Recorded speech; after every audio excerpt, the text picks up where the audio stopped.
मेरे ज्ञान गमाना इसका यदि मनुष्य जन्म ठीक विदित करते हो तो स्वामी श्रद्धानंद बन जाओ। स्वामी श्रद्धानंद हमारे सामने आदर्श है।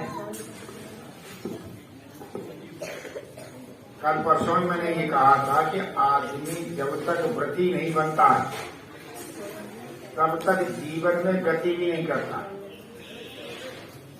हमें हमेशा ही व्रत लेना चाहिए और जो व्रत लेते हैं वो कहीं से कहीं पहुंच जाते। जो व्रती आदमी होता है गति करने के लिए तैयार है, चलने के लिए तैयार है, उसकी परमात्मा भी सहायता करता है। और जो गति करने को लिए तैयार नहीं है उनकी कोई सहायता नहीं करता। तो हमें अपने मनुष्य जीवन को पाकर हमेशा सोचना विचारना चाहिए और अपने महापुरुष जो हैं उनसे हमेशा ही शिक्षा लेनी चाहिए। स्वामी श्रद्धानंद जैसे व्यक्तित्व को देख करके प्रकाश में बड़ा सुंदर लिखा है, नींद में तो मैं यही समझाता है, नींद में तो मैं यही समझाता है सौंदर्य जीवन।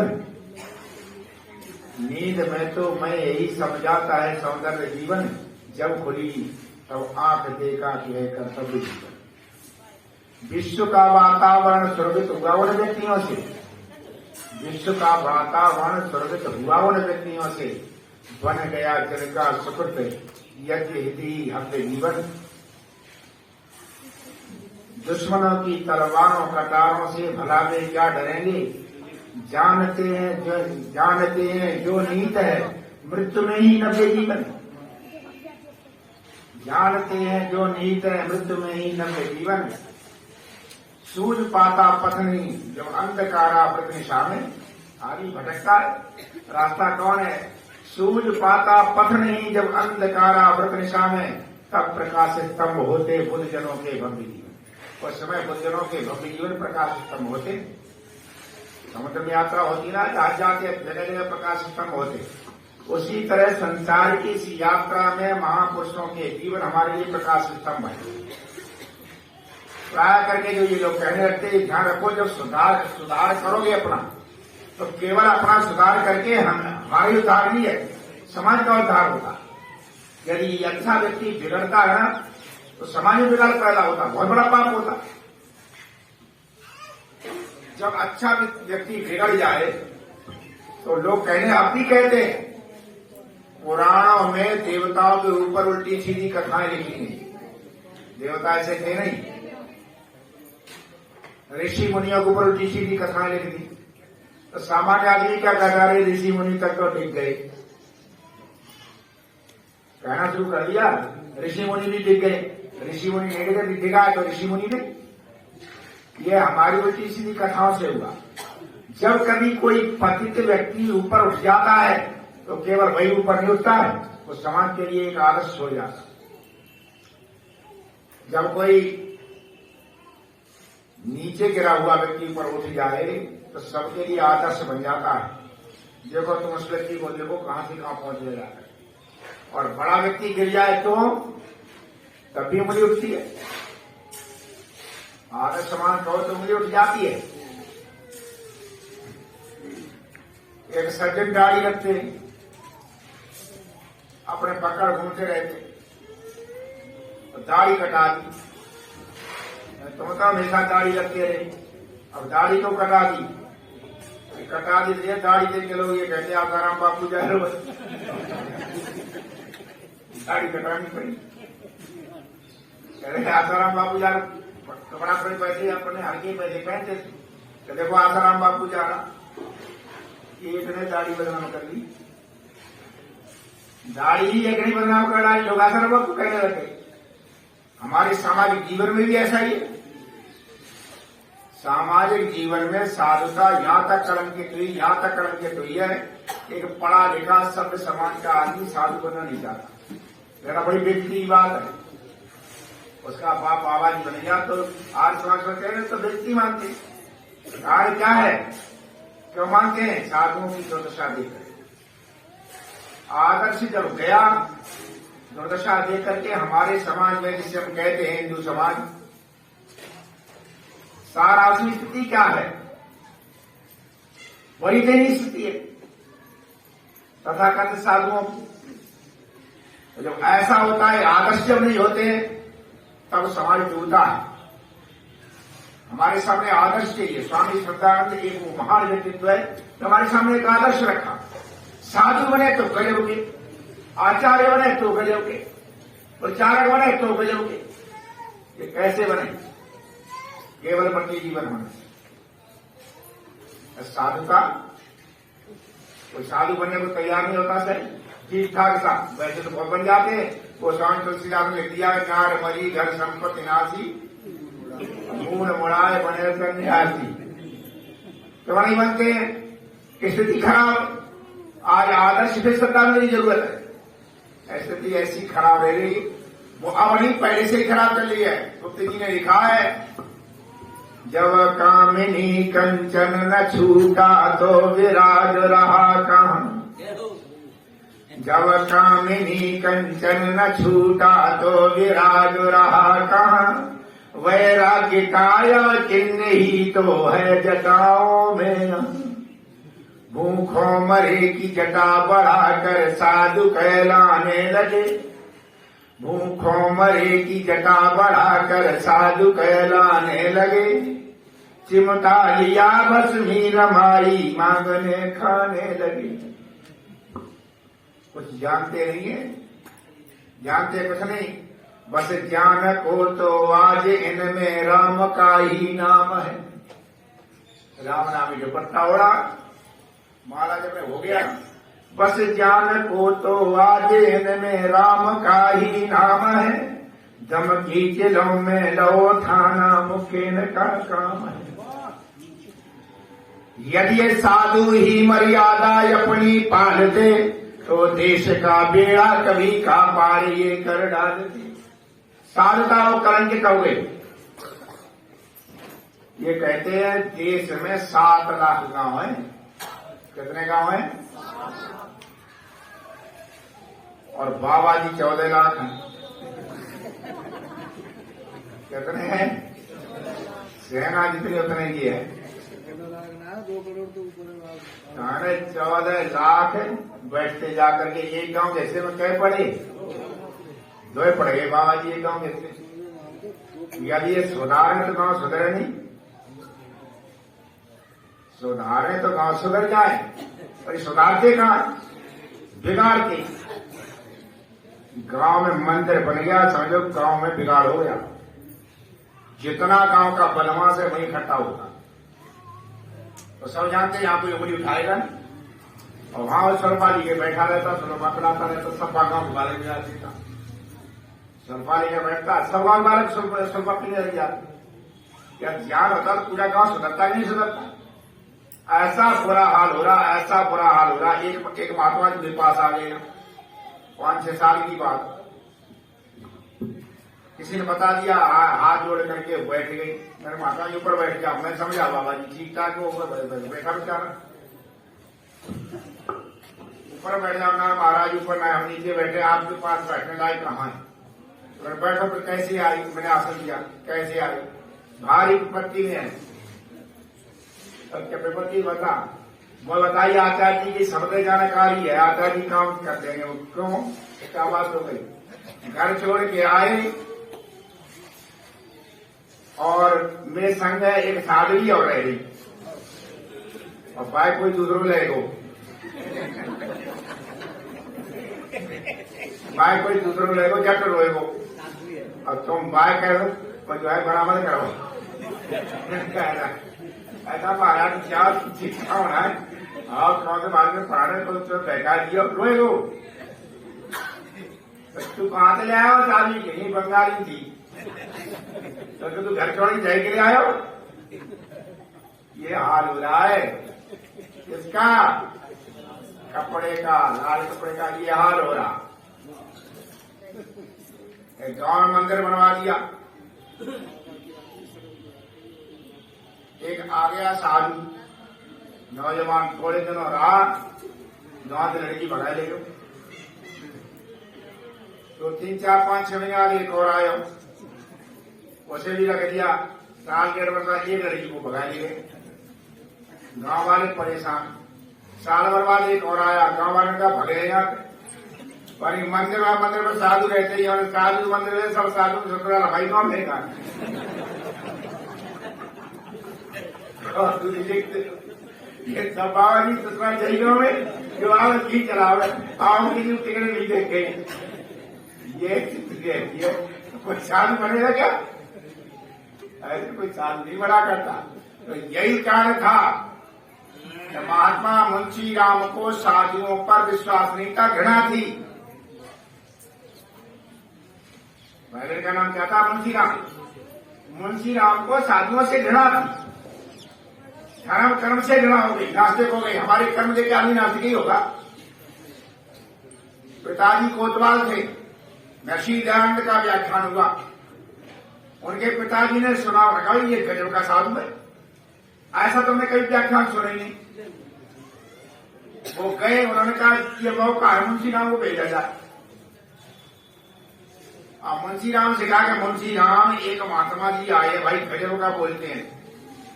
मुंशी राम कह रहे हमारे दिमाग को तो यही साधु थे, कहा बोलता होगा, पिताजी पौराणिक है, गप मारता हुआ तो चले आए।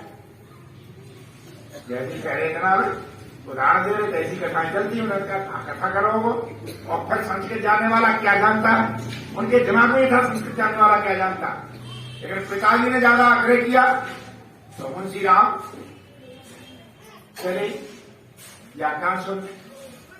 तो मुंशी राम कहते हैं कि वहां हमने अंग्रेज कलेक्टर बैठा देखा, तहसीलदार बैठा देखा, तो कहते मेरी श्रद्धा बढ़ी। तो इस देश में अंग्रेजी को तो बहुत विद्वान रखा है, वही जब ये देखा है काम करो।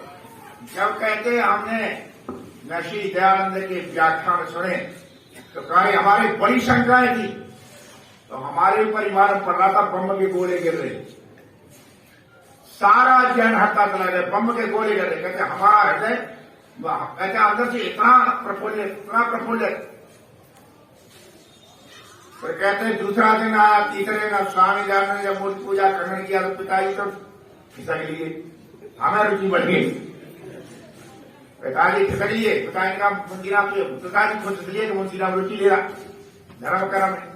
2 दिन हुए, तीसरे दिन माता जी ने रोका तो सारे शहर में ये हवा फैल गई, एक विचित्र साधु आया है और नए वाले को ले जाना फंस जाते। बुद्धि की बात हो गई। तो माता ही चिंतित हो गई कहीं हमारा बेटा न फंस जाए। स्वामी सरदार जी कहते उस बोलीवा को पता था ही नहीं कि तेरा बेटा तो जाल में फंस गया है, तेरा बेटा तो जाल में फंस चुका है। महात्मा मुंशी राम ने जब स्वामी सरदार उसका जीवन ही बदल गया। और ये ध्यान रखना, व्याख्यान ही नहीं, इसलिए मैं कहता हूं जो केवल व्याख्यान सुनकर ये चले जाते हैं उन्हें प्रभाव नहीं पड़ता है। व्याख्यान के बाद में जिनके हृदय में, जिनके मस्तिष्क में व्रत है, जिनके हृदय में श्रद्धा है, उन्हें विद्या ऐसे पकड़ती है। ध्यान रखना, जिनमें श्रद्धा नहीं, जिसके जीवन में कोई व्रत नहीं है, ये परमात्मा आपको ये उपहार दे रखा है कि आपकी ज्ञानी प्रति रुचि है, थोड़ा बहुत आ जाती, लेकिन पूरा लाभ कब होगा? जैसा जुता हुआ खेत होता ना, वर्षा हो तो पूरा पानी उसी में चला जाता और बंजर भूमि में सारा बह जाता।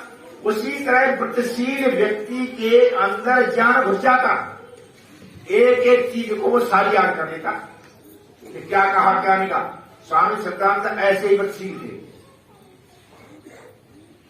धीरे धीरे करके उन्हें परिवर्तन हुआ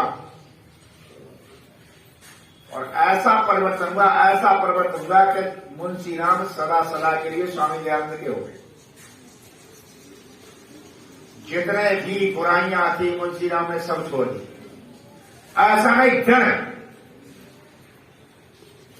आर्य समाज की मुख्य लड़ाई किससे रही है?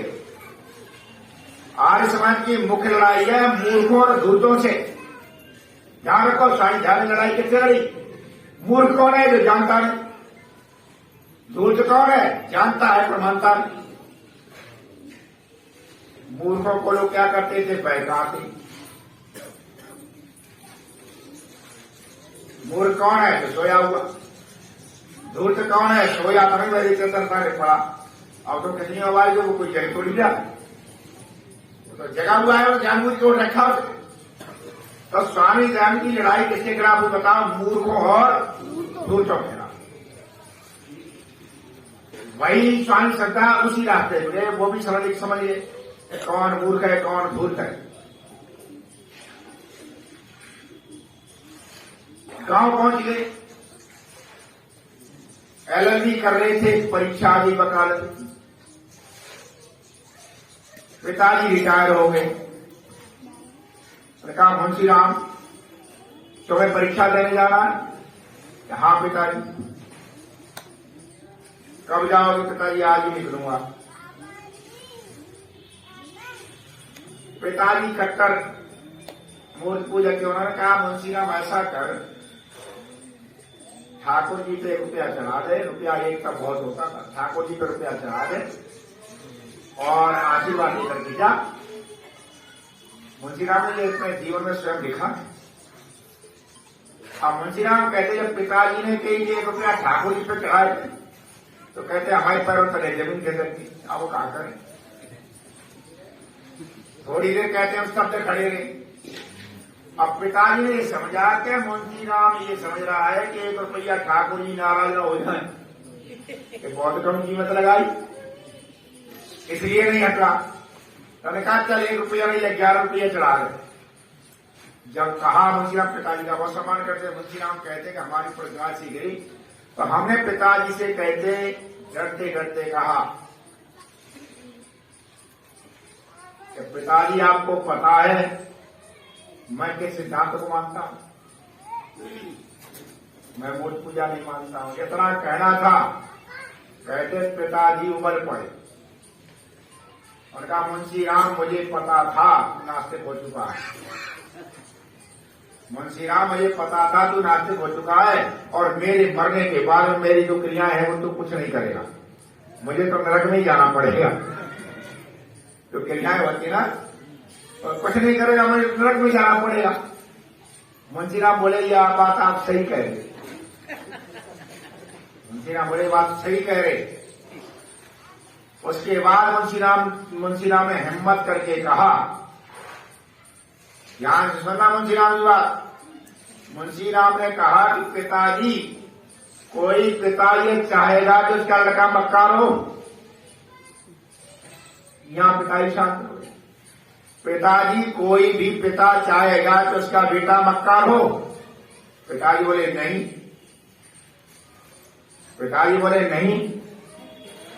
तो उन्होंने कहा कि जिस सिद्धांत को हम नहीं मान रहे आपको दिखाने के लिए हम सिद्धांत को करें, ये मक्कारी है और क्या ये मक्कारी है। समझिए मुंशी राम ने क्या कहा। मुंशी राम ने श्रद्धा और मक्कारी यही अंतर है। श्रद्धालु कौन है? सिर्फ कहते सत्य को जो धारण करता है वो श्रद्धालु है, जो अंदर है वो वाया है। और मक्कार कौन है? खूब जानता है, जानता ही चीज गलत है लेकिन संसार को खुश करने के लिए करता है, वो मक्कार। और ऐसे मक्कार दुनिया में भला नहीं करेंगे, ये ध्यान रखना। स्वामी सिद्धांत ने कहा कि मुंशी राम ने कहा कि क्या आप चाहते मैं मक्कार बनूं? जिस सिद्धांत को मैं हृदय से नहीं मानता हूं, अरे 11 रुपए चढ़ा दूंगा आप खुश हो जाएंगे, केवल इतना ही तो है, लेकिन अपने प्रति मक्कारी तो हुई। भाई आपको खुश करूंगा, पिता खुश हो गए, लेकिन मैं उस सिद्धांत को नहीं मानता। पिता ही खुश के लिए किया, ये भले किया है, लेकिन मैं मक्कार हूं, पिता को खुश करने के लिए अंदर बाहर कुछ हो रहा हूं। ये मक्कारी मुंशी राम की आप चाहते मैं ऐसा मक्कार हो जाऊं? पिताजी चुप रहे कि नहीं मैं तो नहीं चाहता। तो कहा पिताजी हाथ जोड़कर, पिताजी हमारे धर्म के पिता स्वामी दयानंद है, इसलिए अध्यात्म की जितनी बात है धर्म की बात मैं दयानंद नहीं मानूंगा। आप हमारे धर्म के पिता स्वामी दयानंद हैं और इस शरीर को जन्म देने वाले आप हैं, तो ये पिता भौतिक पिता आप हैं, तो भौतिक हम आपकी बात माने, अध्यात्म स्वामी दयानंद की बात। पिताजी चुप रहे। चुप रहने के बाद में मुंशी राम जी कहा ठीक है, जो तेरे जी में आता वो कर। मुंशी राम गए और जाकर के मुंशी राम ने एक पत्र लिखा अपने पिता के लिए जाते जाते कि पिताजी आपने ठीक कहा है, पुराण विधि से हम आपकी कोई क्रिया नहीं करेंगे, हम यदि करेंगे तो वैदिक विधि से करेंगे और हमारा भाई करेगा आपकी जो कुछ करेगा। तो मेरे मन में वैसा पिताजी ने उनको उस समय 50 रुपया बहुत होते, 50 रुपए दे दिए, जा बेटा तू परीक्षा दे, चुप रहे। 50 रुपए जब दे दिए तो मुंशीराम रुपए रख लिए। उसके बाद मुंशीराम श्रद्धालु तो थे ही, नाम उन्होंने इसलिए श्रद्धालु रखा। मुंशीराम का अंतर्हृदय बोला कि जब ये ठीक है, हम स्वामी दयानंद जी बात मानते हैं, और जब हम अपने पिता की भौतिक आज्ञा की पूर्ति नहीं कर सकते हैं, पिताजी ने कहा मूर्ति पूजा कर चलो, हम नहीं कर सकते, तो पिताजी भौतिक संपत्ति की अधिकारी हम पिता से फिर केवल जब पिता की बात नहीं मानते तो पिता की संपत्ति का अधिकारी यही तो मक्कारी है। तो मुंशीराम ने चुपचाप एकांत में बैठ करके 50 रुपए लिए और लिफाफे में डाले और साथ में एक पत्र लिख दिया, आदरणीय पिताजी, हमारी आपकी बातचीत हुई है, उसमें हमने कहा कि मैं आपकी भौतिक आज्ञा को मानूंगा, और एक भौतिक आज्ञा हम आपकी मान नहीं रहे, तो मेरा अंतर्हृदय नहीं कहता कि आपकी संपत्ति पर मेरा अधिकार हो। मैं अपना त्याग पत्र लेकर के देता हूं और वो 50 रुपए भी वापस कर दिए। हमारा संपत्ति आपसे कोई अधिकार नहीं बचा है, जब पिता नहीं माने, पिता भौतिक है तो उसको ले दो। इतना कह करके वो वहां से चले गए और अपने एक रिश्तेदार को पत्र दिया, पिताजी को कल देना। बग्गी जल्दी बग्गी बैठी चलती, उसने बहुत जल्दी करी, निकले नहीं, पहली जगह मुंशीराम ने पत्र दे गया। मात्र 15-20 मिनट में पिता ने जैसे ही पत्र पढ़ा मुंशीराम का, तो उन्होंने तत्काल उन्होंने कहा जादू निकल जाएगा।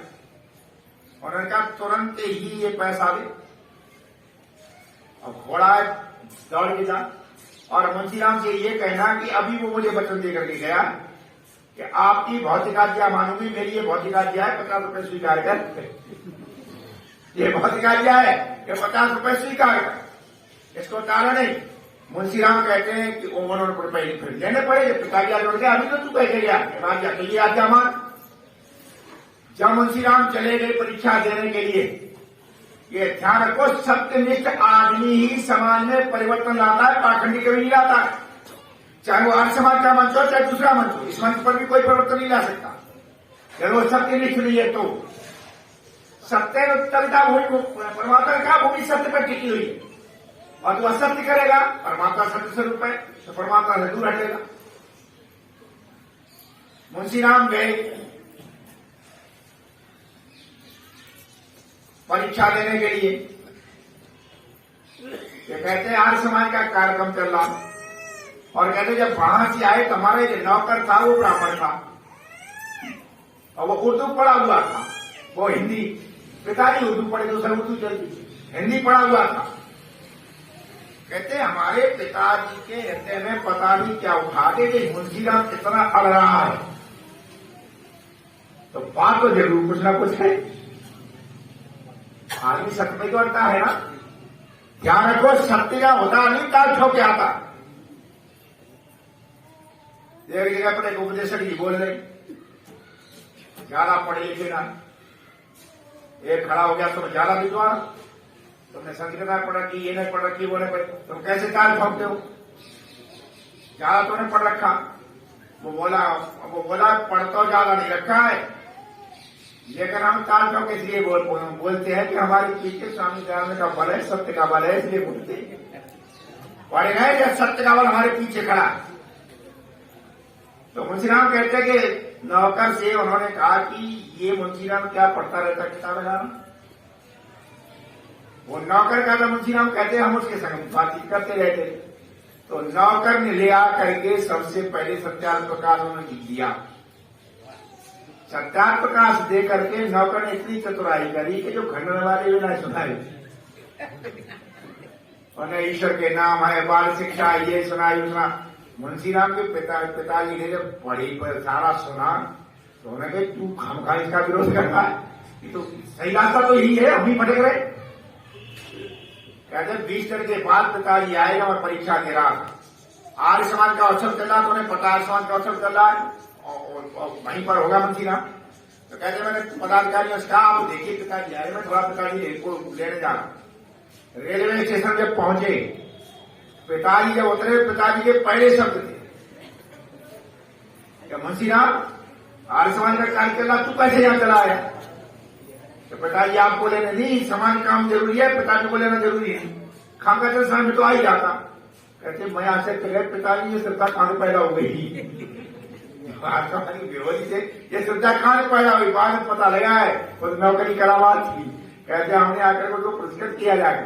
तो ये हमेशा ध्यान रखना, जीवन में जो लोग श्रद्धालु है अर्थात सत्य पर श्रद्धा रखते हैं, वो लोग ही समाज में परिवर्तन लाते हैं। श्रद्धा वो नहीं है अंधे होकर कुछ भी स्वीकार कर लो ना। श्रद्धा कहते हैं सत्य की खोज करो, उसको धारण करो। ये स्वामी श्रद्धा में करके दिखाया।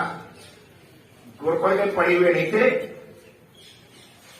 श्रद्धा में कोई संस्कृत नहीं पढ़ रखी, लेकिन कमाल है जब परिवर्तन लाना है तो लाना है। गुरुकुल खोल के बैठ गए। और ध्यान रखना, सत्यनिष्ठा हो और आप सत्यनिष्ठ होकर एक काम करेंगे तो मेरा दावा है, मेरी अनुभूतियां हैं कि आपके लिए दुनिया में कहीं कमी नहीं रही। ये मेरी अनुभूतियां। आपकी निष्ठा सही होनी चाहिए। निष्ठा यदि गलत है तो आप कहते रहेंगे कि हमारा आत्मा में कोई दान नहीं देता, फलाना नहीं देना चाहिए, बहानेबाजी है। निष्ठा आपकी कितनी है? मुंशी देख रहा हूं जो गुरुकुल खोला, एक ही आदमी 1200 रुपया मिल देती, एक नहीं। निष्ठा जो ठीक होती है तब रुपयों की कमी नहीं रहती है, साधनों की कमी नहीं है। निष्ठा की जो कमी है तो साधनों की कमी है। हम ये बनवा रहे हैं पीछे वानप्रस्थ आश्रम, हमारी रुचि मकान में रही नहीं, भगवान में ज्यादा रही। अब भी ये बन रहा है, मैं सोचता है परमात्मा कंपनी छूटे, इसका हमारी पढ़ाई का ध्यान भटक रहा है। अब मैंने कहा कि ज्यादा नहीं, इतना ही बनवाएंगे। 3 मंजिल बनना है और 3 मंजिल में आज किया 24 कमरे होने। मैंने कहा इतना ही बहुत है, मेरे बस का नहीं। ये भी लोग आगे तब कर दिया। मैंने कहा मेरे बस का नहीं, मैं इतना ही करूंगा, ज्यादा नहीं करूंगा। पहले इन्हें शांत करो, वो करो। आज जो परिवार यहां आया सवेरे, यजमान बना, उनके बहनोई आई, वो बोले आचार्य पता नहीं क्या हम आपसे बड़े प्रभावित हैं, आप क्या कर रहे हैं क्या नहीं। मैं बताता रहा हूं, ईमान पर आश्रम बना रहे। अच्छा ये कौन बना रहा? मैंने सोनू कह दिया, सोनू ने दिखा दे। सोनू ने बताया कि 8 के हो गए हैं और ऊपर के रह गए। मैंने कहा हाँ, तो आचार्य मना करें, वो ज्यादा नहीं करें, कहाँ पैसा लाते करेंगे। आचार्य ने कह दो बंद न करें, 12 कमरे तो हम बनवाएंगे।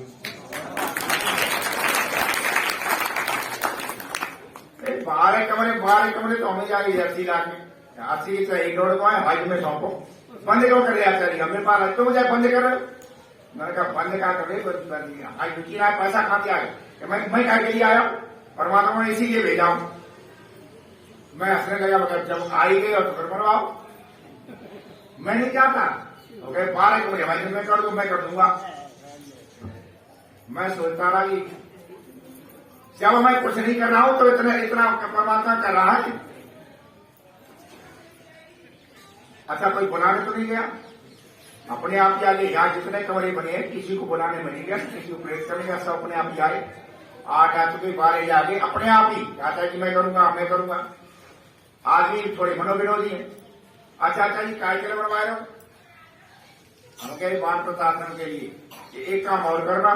मैं कहा 60 बट्टे ऊपर गिरियो, नीचे मत लगना, गड़बड़ करी। मजाक किया बोलते 60 बट्टे ऊपर गिरियो, बड़े बुरे हो जाते ऊद बनाए करे, और नीचे वाले लगे ऊद करके उधर जाएगा। करो 60 बट्टे ऊपर वाला ही रहता है। अच्छा ये कहां से आ गया?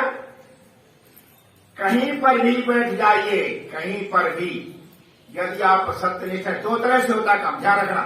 2 तरह से काम होता है, एक श्रद्धा से होता है, एक मक्कारी से।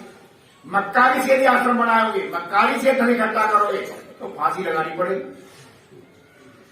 जैसे नरेंद्र गिरी मरी, लगेगी फांसी। या फिर वो आश्रम नहीं रहेंगे, वो वैश्यालय बन जाए। आश्रम नहीं रहेंगे, वहां साधना नहीं होगी। साधना आश्रम तभी रहते हैं जब पैसा धर्म का है, ठीक है, सत्यता का है। अरे नहीं आता तो क्या जरूरत है? हम जहां पढ़े हैं बरगद के पेड़ के नीचे पढ़े, क्या जरूरत थी? हम पेड़ के नीचे बढ़ गए। स्वामी रामदेव जी पढ़े, कचरा कर लिया, सब पेड़ के नीचे बैठ के पढ़े। हमने कोई बिल्डिंग में नहीं पढ़े। तो त्याग और तपस्या जहां तक है वहां तक निभाओ, संपत्ति आए ना आए, और मक्कारी मत करो, ये जीवन बर्बाद हो जाएगा खाम का।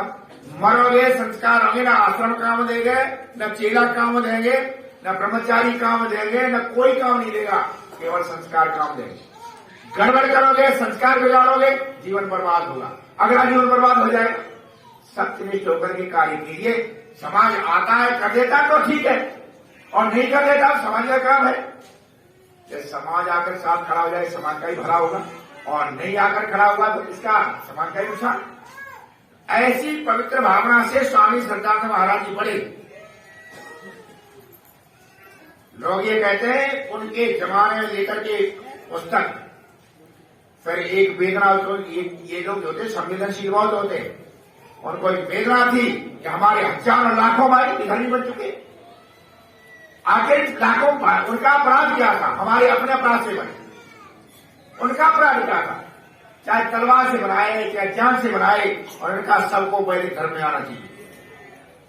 स्वामी सरकार ने वीरा उठाया और शुद्धि चक्र चलाया, एक नहीं लाखों शुद्ध कर डाले, लाखों शुद्ध कर डाले, और कमा लिए लाखों की शुद्धि के बाद भी मुसलमान के खिलाफ नहीं था। स्वामी सर कारण क्या है? सच्चे साथ होते, एक आध को भड़का दिया। दूसरी बात, कभी भी आप देखेंगे स्वामी सरदार ने इतना काम किया, सरदार बने, इतने मुसलमान शुद्ध किए, इतने चढ़ाई, कहीं आर्य समाज का दंगा नहीं देखा होगा। आत्मा दंगा वाली संस्था ही नहीं। और इन्हीं स्थितियों में भी जब आर्य समाज आंदोलन चला रहा था, आर्य समाज शुद्धि कर रहा था, स्वामी और जलियों वाला कांड हो गया, हिम्मत रही किसी कांग्रेस की, पड़ रही थी दूसरा कोई सम्मेलन करने, किसी की हिम्मत नहीं थी। ये स्वामी दयानंद का शिष्य था। स्वामी सरदार को कांग्रेस का अध्यक्ष बनाया गया। कांग्रेस का अध्यक्ष बनाया, उन्होंने कहा मैं करूंगा रैली, और दिल्ली में उन्होंने किया। तो पीछे जनता थी, सामने स्वामी सरदार जा रहे चांदनी चौक पर, धमकी दी कि गोली से उड़ा दूंगा। जड़ियों वाला कांड हो चुका था, स्वामी ने छाती खोल दी, तुम अपने संगीने खोलो, हमने सीना खोल दिया, नीचे हो गया। सरदार पटेल ने कहा है जीवन में मैंने कभी वीरता देखी है, साक्षात सरदार के रूप में देखी, कि सरदार पटेल का है। सरदार पटेल ये कहते हैं पहली बार मैंने किसी कहीं वीरता के दर्शन किए साक्षात, वो सरदार ने किए चांदनी चौक पर। तो छाती खोल दी जाकर के, तो अपनी संगीने खोलो, हमने सीना खोल दिया। कहता पीछे हटो, मैं मरूंगा पहले। सामने चले गए अंग्रेजों की, सब नीचे कर दी जाकर। स्वामी सरकार ने हर जगह झंडा उठाया, और उस समय जब स्वामी जी शुद्धि कर रहे थे, सब मुसलमान ले गए जामा मस्जिद पे। पहला व्यक्ति है ये जो गैर मुसलमान है, जामा मस्जिद में जाकर के जिसने जो है, जैसे विश्वानी देव से जहां पर जिन्होंने हत्या, जो पहला और अंतिम, आज तक कोई गैर मुसलमान नहीं गया। सब स्वामी सरदार ने कही आप तक जाकर सब एक होंगे। स्वामी सरदार ने पहले व्यक्ति थे जिन्होंने जामा मस्जिद में जाकर के बोले और मंत्र बोले, और सारे मुसलमानों ने सुने। रामधारी सिंह दिनकर कहते स्वामी सरदार ने चक्र चलाया था, शुद्धि चक्र कितना भी हो, तब भी मुसलमान स्वामी सरदार की ज्यादा खिलाफ नहीं था। ये तो बाद में, ये ध्यान रखना, मुसलमान का सचेत नहीं था, बाद में गांधी ने आग लगाई। स्वामी सरदार का शुद्धि चक्र का विरोध करने वाला सबसे पहले कौन था? महात्मा गांधी। उन्होंने पहला विरोध किया, और विरोध करके क्या कहा था उन्होंने? आर्य समाज ये तावले हैं और शुद्धि नहीं करनी चाहिए, व्यक्ति को धर्म में स्वतंत्रता होनी चाहिए। आचार्य चौपत्नी ने फिर लिखा पत्र गांधी जी के लिए, उन्होंने कहा हमें उतावला कहते हो, और आप कितने उतावले? आपने ना हमारा साहित्य पढ़ा, ना कुछ ही पढ़ा, प्रतिक्रिया दे दी। आपको तो उतावला, आप भी तो हमें पढ़ लेते। और फिर उन्होंने कहा ये कौन पैमाना डालेगा कि ये व्यक्ति अपनी स्वतंत्रता से नहीं आ रहा है, जबरदस्ती लाएगा? ये क्या पैमाना? जब हमारे आ रहे हैं और हम उन्हें ला रहे हैं, तो गांधी को आपत्ति क्या है? नाथूराम गोडसे ने गांधी को गोली मारी, तो उसने गांधी वध क्यों लिखा है? उसमें उसने लिखा है नाथूराम गोडसे ने गांधी को गोली मारी जो है, उसके कारण बताए हैं। उसका पहला कारण उसने यही बताया कि राष्ट्रवादी आर्य समाजी संस्था राष्ट्रवादी है, और राष्ट्र के लिए कार्य के पिछले भाइयों को गले लगा रही। महात्मा गांधी ने उसमें अलंकार आया, यदि अलंकार ना आते तो देश की नक्शाई खराब हो जाए। पहला कारण बताया। दूसरा उन्होंने कहा कि जो आर्य समाजी है या दयानंद का भक्त है, मैं दावा करता हूं कभी गांधी का भक्त हो ही नहीं सकता। दयानंद में गांधी कोई मतलब ही नहीं। तो उसने कारण गिनाए, 3 कारण तो केवल आर्य समाज के लिए गिनाए। जब गांधी जी ने ये किया किसी का ध्यान ही नहीं था, मुसलमान भी सोचता था, मुसलमान जानता था ये तो उन्हीं के हैं, लेकिन जो गांधी जी ने ये किया, बयान दे दिया, तो मुसलमान भड़के और उसी से प्रेरित होकर के स्वामी सत्यानंद के शुद्धि के बहाने गया और गोली मार दी। ये उससे प्रेरित हो गया, उससे पहले नहीं गोली चली गई, उससे प्रेरित होकर गोली मार दी। तो बहुत बड़ा धक्का लगा। तो गोली मारी किस दिन थी? आज के ही दिन स्वामी सत्यानंद जी शहीद हुए। आज के दिन अपने देश और धर्म के लिए सब कुछ न्यौछावर करने वाले ऐसे व्यक्ति कहां मिलेंगे? गुरुकुल कांगड़ी खोला, सब कुछ लगा दिया, सब कुछ, जो बच्चे भी दे दिए गुरुकुल। उनके बेटे ने लिखा है तो विद्यावाचस्पति ने, मेरे पिता, उसने लिखा है कि हम और हमारे भाई दोनों थे कमरा बैठे हुए, कहते हमारे पिताजी आए और उन्होंने कहते कागज सामने कर दिया, ये कहा दोनों भाई पढ़ लो। उसमें ये लिखा था कि मेरी इच्छा ये है, तुम्हें इसलिए पढ़ा रहे हैं संपत्ति सब तुम्हारे, हमारे, उनके पिताजी तुम्हारे दादा की, दादा वाली संपत्ति आपका अधिकार होता। मैं ये चाहता हूं कि इस यज्ञ में कहीं सामग्री बची न रह जाए हमारी। वेदना देखिए, स्वामी सत्यानंद ने कहा इस शिक्षा यज्ञ में भारतीय संस्कृति के उद्धार में कहीं सामग्री इतनी भी हमारी ना बची रह जाए, इसलिए मैं ये चाहता हूं कि जितनी भी संपत्ति है सब गुरुकुल को दान कर दी जाए, लेकिन उसका अधिकार आपका है, वो हमारे पिता की है, हम अपनी तो कर सकते थे, दादा की, दादा की संपत्ति आपका अधिकार। यदि आप दोनों भाई सहमत हैं तो इस पर दस्तखत कर देना। इतनी कहकर वो बाहर निकल गए। कहते हम दोनों भाइयों ने पढ़ा, सारी उसको पढ़ने के बाद में बड़े भाई ने हमारी तरफ देखा, हमने कहते उसकी तरफ देखा, दोनों बोले कुछ नहीं। उसने कागज लेकर के दस्तखत कर दिए, कहते मैंने भी दस्तखत कर दिए। घर के दोनों भाई बाहर चले गए, सारी संपत्ति गुरुकुल को दे दी। वो लिखते हैं जब हम दोनों भाई गुरुकुल से निकले तो मेरे पास संपत्ति के नाम पर 1 रुपया नहीं था, पिताजी जा चुके, संपत्ति के नाम पर 1 रुपया भी नहीं था। अब आप समझ सकते हैं कि आज समाज को ऊंचाइयों पर ले जाने के लिए कितने बलिदान की जरूरत है, कितने बलिदान की जरूरत है। यहां जब बलिदान आ जाएगा तब तो आज समाज बढ़ सकता है और तभी देश का सुधार होगा, तभी देश का उद्धार होगा। जहां ये सर्वस्व समर्पण की भावना नहीं, सर्वस्व कहते नहीं, ये एक भी मुट्ठी सामग्री नहीं रखना चाहता हूं, इस यज्ञ में सारी सामग्री देना चाहता हूं। और ये जब तक रात देखा गुरुकुलों की बाढ़ आ गई, स्वामी सत्यानंद जी के जमाने में 250 एकड़ जमीन फरीदाबाद में, 18 से भी कुछ क्षेत्र में, 2-3 हजार बीघा सूपा में, ये मथुरा में, वृंदावन में, चारों ओर ऐसी हवा चली, इतनी हवा चली। अयोध्या में 300 बीघा, ससागंज में 300 बीघा, कौन जगह ऐसी है जहां लोगों ने एकदम निशावर नहीं कर दिया, अपने सब जगह कर दिया। दयानंद की चेहरा संभाल नहीं पा रही, कितनी संपत्ति है, समझती नहीं है। और समझती इसलिए नहीं है क्योंकि आदर्श नहीं, त्याग नहीं, तप नहीं। स्वामी सत्यानंद ने जो तप त्याग किया उससे देश स्वतंत्र भी हुआ, लोगों में जागृति भी आई, लोग पैदा भी हुए। तो ऐसी भव्य भावना जिस व्यक्ति के अंदर रही है, आज के दिन हम भी संकल्प लें, हम भी संकल्प लें। जब यहां 13,000 मुसलमानों के मदरसे चल रहे हैं, आपके एक गुरुकुल को नहीं आप चलाने में समर्थ हो रहे, इसका दोष सब आपका। मैं तैयार हूं करने के लिए, करूंगा, पैसा कहां से लाऊं, कहां से पैसा आ रहा है, कहां से बच्चों करें। ये जब सब मिशन बना रहे तो कौन है, हजारों बच्चे गुरुकुल से निकलेंगे तो संस्कृति का प्रचार क्यों नहीं होगा? होगा तभी जब आप भी समर्पण करें, आप भी त्याग करें। आपके आलस्य प्रमाद ने, यदि आलस्य प्रमाद आर्यों का न होता, संस्था में इतने विवाद कैसे होते? हमारी सारी ताकत नहीं मिलती। गुरुकुल खंडन हो गया, गुरुकुल बनाओ, ये करो, वो करो, हम पढ़ाएं भी, गुरुकुल भी बनावे, ये भी करें, प्रचार भी करें, कहां तक करेगा आदमी काम? आदमी एक आदमी कितना काम करेगा? तो आप सबका ये दायित्व है कि आप सब संकल्प मन में करें। जब हम पूरा जीवन दे सकते हैं, थोड़ा त्याग कर देंगे तो फिर काम बहुत बड़ा बन जाएगा। त्याग की जरूरत है। और ऐसा त्याग आएगा तो वैदिक धर्म का प्रचार होगा, गुरुकुल बढ़ेंगे, फलेंगे, फूलेंगे, यहाँ राम राज्य की स्थापना फिर होगी। आशा और विश्वास है, समय हो चुका है। आप सब सुमन श्रद्धा मृत्यु बलिदान दिवस पर अपने मानस में संकल्प लेकर के जरूर जाएंगे कि हम वैदिक धर्म के प्रचार प्रसार के लिए आगे बढ़ेंगे। अपना जो है आहुतियां अपनी देंगे। आज के जो यजमान है आ जाओ, मौन आ जाओ, आप दोनों भी अंदर सब आ जाओ। आज के हमारे यजमान है